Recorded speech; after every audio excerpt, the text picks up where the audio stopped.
Jour de match les Madridistas, jour de victoire, jour de Ligue des Champions. Le Real Madrid a 3 points à aller chercher ce soir face à Benfica. L'élève va enfin rencontrer le maître. Et j'espère que les joueurs vont rester sur cette bonne lancée qu'on voit depuis quelques temps. Ça, c'est une image de Arbeloa hier avec les joueurs à l'entraînement. Et forcément, qui dit jour de match dit compo probable. Aujourd'hui, on va analyser la compo probable proposée par le média Le Journal du Real. Alors, ils sont partis sur un 4-3-3. Au goal, on a Thibaut Courtois, il n'y a pas de souci, je valide. La paire défensive, Asensio, Dina Hussein, je valide. De toute façon, on n'a pas mieux pour le moment. Avec un Raúl Asensio actuellement en patron. Federico Valverde qui va rester défenseur droit et actuellement c'est le meilleur poste pour lui. Alvaro Carreras sur le côté gauche. Au milieu, on aura potentiellement le retour d'Aurélien Tchouaméni qui sera accompagné par Arda Güler et Jude Bellingham. En vrai, pourquoi pas. En plus, Camavinga au milieu de terrain, le dernier match, c'était très compliqué pour lui. Il y en a qui me diront, ouais, faut le mettre en concurrence avec Carreras qui joue carrément à gauche. Mais faudra voir les plans d'Arbeloa pour lui.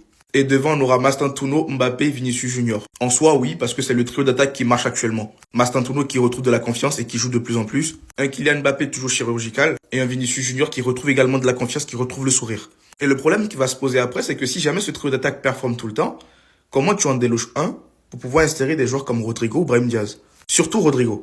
Après, Arbeloa, il a l'air d'avoir les mots pour faire comprendre à tous ces joueurs leur rôle au sein de l'effectif. Donc voilà, moi je trouve que c'est la compo la plus probable. Dites-moi ce que vous en pensez tous dans les commentaires. Et si vous n'êtes pas d'accord avec ça, quelle est la compo que vous auriez mis? Et surtout pour ne rien louper, vous savez ce qu'il vous reste à faire.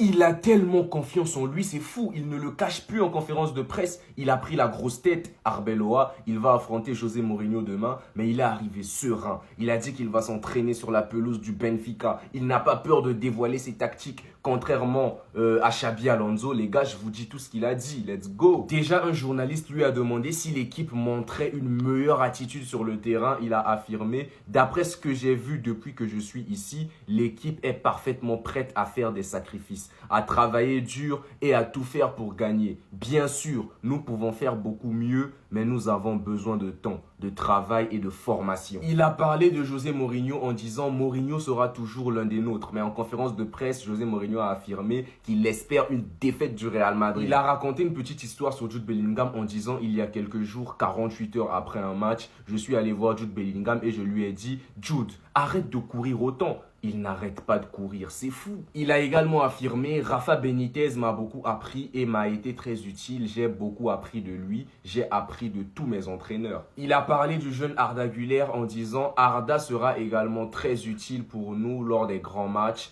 que ce soit pour la construction du jeu ou pour la dernière période grâce à sa superbe passe décisive, il est incroyablement utile. » On lui a demandé pourquoi il a préféré s'entraîner dans le stade du Benfica plutôt que de s'entraîner à Valdebebas une bonne fois. Il a affirmé « Je ne pense pas que ce soit mieux ou pire que Valdebebas. Je pensais simplement que les joueurs devraient s'entraîner ici et découvrir où nous jouerons demain. » Il a poursuivi en disant « Ces joueurs méritent beaucoup de crédit pour la façon dont ils jouent en ce moment sous un nouvel entraîneur avec si peu de temps pour s'entraîner. » Et enfin, on va terminer avec ses propos. « C'est un match très important pour nous. Nous avons besoin des 3 points demain pour assurer notre place dans le top 8. » À 24 heures du dernier match de Ligue des Champions, nous savons enfin ce qu'Arbeloa veut faire du Real Madrid. Tout au contraire de Xabi Alonso, passant en premier lieu par l'entraînement chez Benfica. Décision rétablie par Arbeloa vu qu'avec l'ancien coach, nous faisions tous nos entraînements au centre d'entraînement du Real Madrid. Mis à part cela, le plan de jeu et l'objectif principal d'Arbeloa restaient flous. Aujourd'hui, il a été très clair nous disant « Oui, c'est définitivement un objectif pour moi de créer un excellent partenariat entre Vinicius,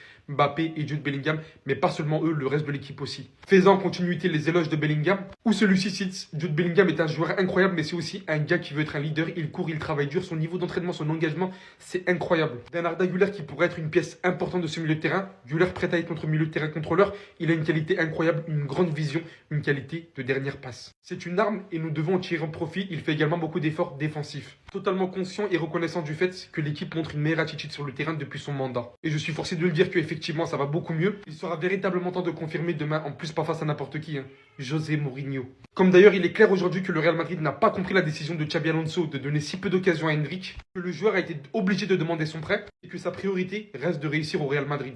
Une décision pour l'avenir de Carvajal sera prise prochainement, tandis qu'Alaba devrait partir cet été, ils sont en train de voir ce qu'ils peuvent proposer à Rudiger. Et il est bien évidemment officiel que Raúl Asensio joue depuis un mois avec une fracture capillaire au tibia droit. Alors qu'il lui avait été conseillé de se rétablir pendant 4 à 6 semaines, Asensio a refusé de se retirer, même si cela risque de compromettre le reste de sa carrière. Compromettre, pardon. C'est une dinguerie les gars. Je crois qu'on se rend pas compte du sacrifice et surtout du niveau qu'il affiche en plus de cela sur les derniers matchs.